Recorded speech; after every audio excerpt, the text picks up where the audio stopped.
빅5 성격 검사 해석 동영상입니다. 영상이 시작되기 전 검사 결과지와 간단히 메모할 수 있는 필기구를 준비해 주세요. 안녕하세요. 본 영상을 시청해 주셔서 감사합니다. 해석을 시작하기 전 검사에 대한 소개와 해석 시 주의점에 대해 간단히 말씀드리겠습니다. 빅5 성격 검사는 성격 5요인 이론에 따라 자신의 성격 특징을 알아보는 검사입니다. 모든 검사는 심리 전문가 또는 선생님의 도움을 받아 해석해야 합니다. 성격 검사는 응답 당시의 반응을 통해 판단한 결과로 응시자의 마음가짐, 검사일의 컨디션, 장소 등 다양한 원인에 따라 달라질 수 있는 잠정적 결과입니다. 또한 청소년기까지는 개인의 성격이 형성되는 시기이기 때문에 요인별 수준에 집중하기보다는 일정 기간을 두고 반복적 검사를 통해 점수의 변화 패턴을 파악하는 것이 바람직합니다. 결과지의 내용을 무조건적으로 믿기보다는 학생을 객관적으로 파악하는 보조도구로 활용하는 것이 바람직합니다. 검사의 결과지는 크게 5개의 영역으로 구성되어 있습니다. 응답 신뢰도, 하위 요인, 상위 요인, 복합 특성, 종합 의견입니다.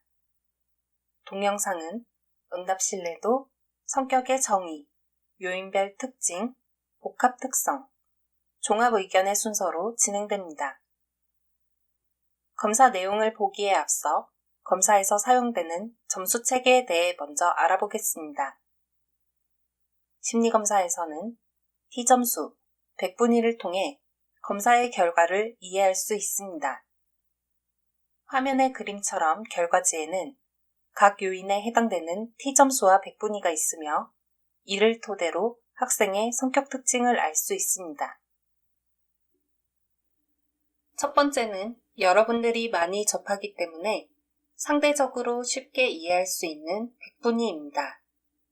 100분위는 전체 인원을 100명으로 가정하였을 때 나의 상대적 위치를 의미하며 나와 다른 사람을 비교할 때 자신이 어디에 속하는지 쉽게 파악할 수 있습니다. 예를 들어 100분위 점수가 48일 경우 검사에 참여한 인원이 100명이라면 내 점수보다 낮은 사람은 47명, 높은 사람은 52명입니다. 만약 참여 인원이 2배라면 자신의 점수보다 낮은 점수를 획득한 사람도 2배, 높은 점수를 받은 사람도 2배가 됩니다. 각 100분위 점수를 보고 내가 어디쯤에 속하는지 생각해 보세요. 다음은 T점수입니다. T점수는 평균 50, 표준편차 10의 분포를 가지는 환산점수입니다. T점수를 사용하는 이유에는 2가지가 있습니다. 첫 번째는 나와 다른 사람을 비교할 때 자신이 어디에 속하는지 파악할 수 있다는 점으로 이는 100분위 점수와 동일한 특징입니다. 두 번째는 나의 능력들 간의 비교입니다. 내가 가진 능력들 중 무엇을 잘하고 무엇을 더 보완해야 하는지 알 수 있습니다. 이 검사에서는 표준편차 점수를 활용하여 수준을 구분하였습니다.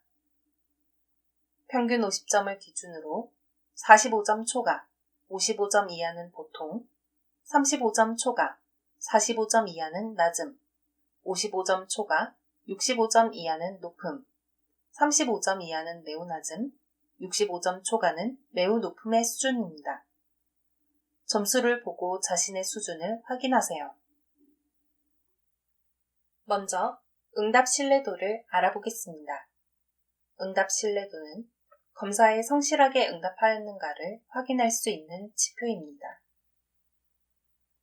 이 검사의 응답 신뢰도는 연속 동일 반응, 무응답, 반응 일관성, 신뢰도로 구성되어 있습니다. 오른쪽 이미지의 빨간색 상자에 표시된 것처럼 연속적으로 동일한 문항에 응답하는 것을 연속 동일 반응이라고 하고 파란색 상자처럼 표시가 없는 것을 무응답이라고 합니다. 유사한 문항에 응답한 값의 차이가 큰 경우 반응 일관성에 아니오라고 나타납니다. 또한 문항을 제대로 읽지 않고 응답한 경우에는 신뢰도의 불성실이라고 나타납니다. 무응답과 연속 동일 반응이 있거나 반응 일관성이 아니요, 신뢰도의 불성실이 나타나는 경우 해석을 보류하고 편안한 환경에서 재검사를 진행하여 그 결과를 토대로 해석해야 합니다. 먼저 성격에 대해 알아보겠습니다. 성격이란 개인의 생각, 감정, 행동에 영향을 주는 개인의 고유한 심리적 특징을 이야기합니다. 그리고 개인의 내면에서 비교적 안정적이며 유전과 환경의 영향을 모두 받는다는 특징이 있습니다. 이 검사에서 측정한 성격 오요인은 높은 점수와 낮은 점수 모두 장단점이 있기 때문에 높은 점수가 항상 좋다고 볼 수 없고 낮은 점수가 나쁘다는 것은 아닙니다. 성격은 하나의 유형으로 보는 것보다 수준에 있는 스펙트럼의 관점에서 보는 것이 바람직합니다. 예를 들어 예민한 성격을 가진 사람은 민감하여 작은 차이점도 구분할 수 있기 때문에 주변 사람들의 감정 변화를 빠르게 파악할 수 있는 강점이 있지만 한편 변화에 대해 다른 사람보다 피로도를 쉽게 느낄 수 있습니다. 성격의 다양한 이론 중 성격 오요인 이론에 대해 알아보겠습니다. 성격 오요인 이론이란 인간의 성격이 크게 5개의 독립적인 요인으로 구성되어 있다는 이론입니다. 여기서 5개는 외향성, 성실성, 정서적 안정성, 지적 개방성, 유순성입니다. 이번 영상에서는 상위 요인에 대한 설명만 진행하며 하위 요인에 대한 설명은 결과지를 참고하시면 됩니다. 외향성은 다른 사람과 상호작용을 원하고 관심을 끌고자 하는 정도를 의미합니다. 이 요인의 수준이 높으면 여러 사람과 함께 활동하는 것을 좋아하며 친구를 잘 사귀는 경향이 있지만 산만하고 소란스러운 경향이 있으며 많은 활동으로 인해 심리적 에너지가 쉽게 떨어질 수 있습니다. 반면 이 요인의 수준이 낮으면 혼자 성찰, 사색하는 것을 좋아하며 한번 맺은 관계를 소중하게 여기는 편입니다. 하지만 대인관계의 폭이 좁고 회피적인 성향이 나타날 수 있습니다. 성실성은 사회적 규칙, 규범, 원칙을 잘 준수하고 책임을 다하려는 정도를 의미합니다. 이 요인의 수준이 높으면 세심하고 규칙을 잘 지키며 한번 시작한 것은 끝을 보려는 성향이 강합니다.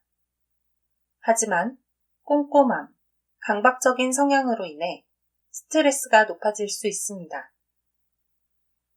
반면 이 요인의 수준이 낮으면 유연한 태도로 다양한 상황에 쉽게 적응할 수 있습니다. 하지만 꾸준한 성향이 낮아 과업 진행에 차질이 발생할 수 있습니다. 정서적 안정성은 스트레스 상황에서 분노, 우울, 불안 등에 잘 대처하는 정도를 의미합니다.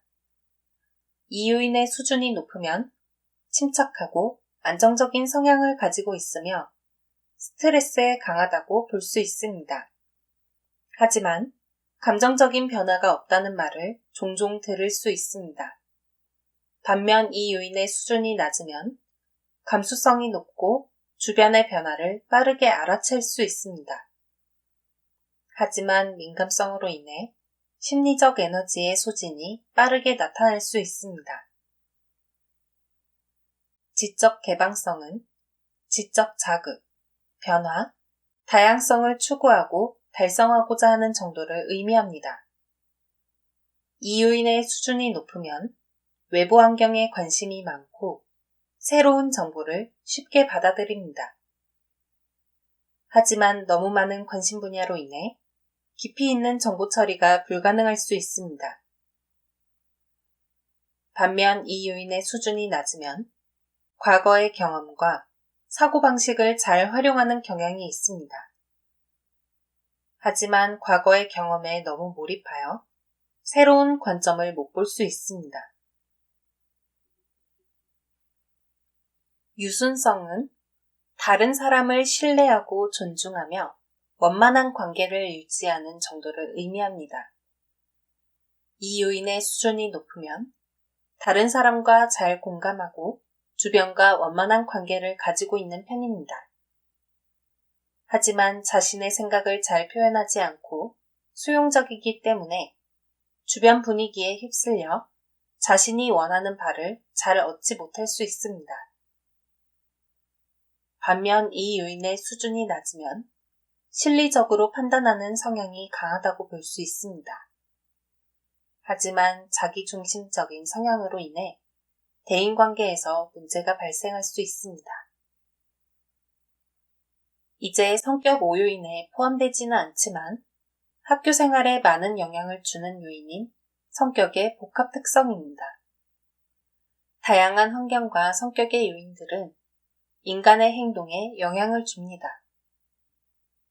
모든 조건이 같더라도 하나의 요인에서 수준의 차이가 있다면 그 차이에 따라 행동의 방향이 달라질 수 있습니다. 작은 차이가 개성을 만들어냅니다.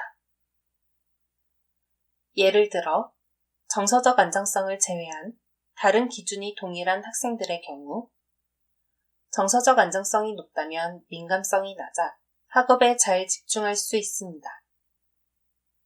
반면 정서적 안정성이 낮다면 민감성이 높고 예민하여 학업에 쉽게 집중할 수 없을 것입니다.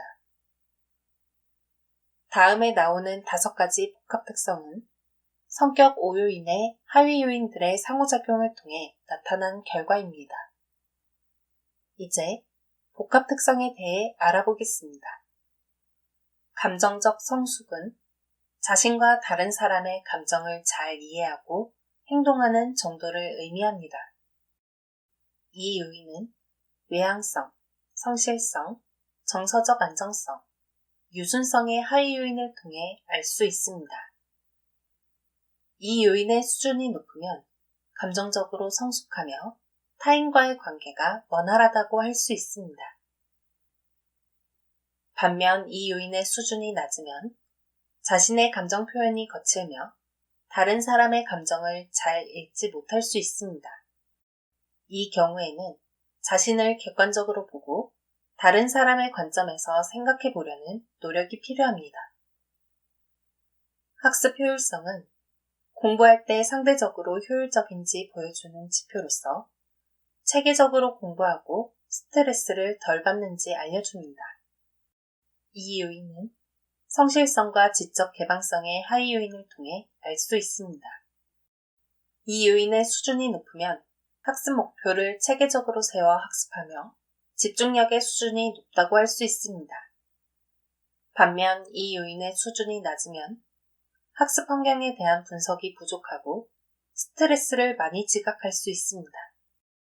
이 경우에는 자신의 환경을 개선하기 위해 분석하고 자신의 학업 수준을 정확하게 확인할 필요가 있습니다. 리더십은 대인관계에서 주도적으로 분위기를 이끌어가는 정도를 의미합니다. 이 요인은 외향성, 성실성, 지적 개방성의 하위 요인을 통해 알 수 있습니다. 이 요인의 수준이 높으면 다른 사람들과 함께 있는 것을 좋아하며 분위기를 자신이 원하는 대로 이끌 수 있음을 의미합니다. 이 요인이 너무 높으면 강압적인 성향이 나타날 수 있기 때문에 합리적인 사고를 통해 주변의 동의를 받을 필요가 있습니다. 반면 이 요인의 수준이 낮으면 집단 상황에서 조용하며 자신의 의사를 밝히지 않고 분위기에 따라 자신의 의사를 결정하는 경향이 있습니다. 이 경우에는 자신의 생각을 조리 있게 설명하려는 노력이 필요합니다. 문제 유발 가능성은 신중하지 못한 행동을 하는 정도를 의미합니다. 이 요인은 외향성, 성실성, 정서적 안정성, 유순성의 하위 요인을 통해 알 수 있습니다. 이유인의 수준이 높으면 모험적이고 자신에 대한 통제력이 약할 수 있으며 타인보다 자신의 권위를 중요하게 생각하는 경향이 있을 수 있습니다. 이 경우에는 다른 사람의 입장에서 생각하려는 노력이 필요합니다. 반면 이 요인의 수준이 낮으면 신중하고 자제력이 있으며 행동의 수준이 안정적인 경향이 있습니다. 창의적 잠재성은 다양한 관점에서 문제를 해결하고자 하는 정도를 의미합니다. 이 요인은 성실성과 지적 개방성의 하위 요인을 통해 알 수 있습니다. 이 요인의 수준이 높으면 지적 호기심이 많고 다양한 방식의 사고를 하려는 경향이 강합니다. 반면 이 요인의 수준이 낮으면 문제 해결 시에 기존의 방식을 적용하려는 태도가 강하다고 볼 수 있습니다. 이 경우에는 다양한 관점에서 문제를 바라보고 해결 방안을 모색하려는 노력이 필요합니다. 종합 의견에서는 가장 강한 특성을 보이는 성격 요인을 기술하고 있습니다. 개인의 성격은 하나의 유형으로 보는 것보다 각각의 특성이 강하고 약하다는 하나의 스펙트럼의 관점으로 보는 것이 바람직합니다. 각 요인의 점수에 집중하기보다는 자신을 객관적으로 볼 수 있는 기회가 되길 바라겠습니다. 모든 심리검사 결과는 검사 당일의 마음가짐, 컨디션, 장소 등 다양한 요소의 영향을 받아 나타나는 잠정적 결과입니다. 완벽한 심리검사는 없으며 개인을 완벽하게 평가하는 것 또한 불가능합니다. 따라서 심리검사 결과는 참고사항으로만 사용하며 올바른 해석을 위해 반드시 전문가의 상담을 통해 이해하시기 바랍니다. 감사합니다.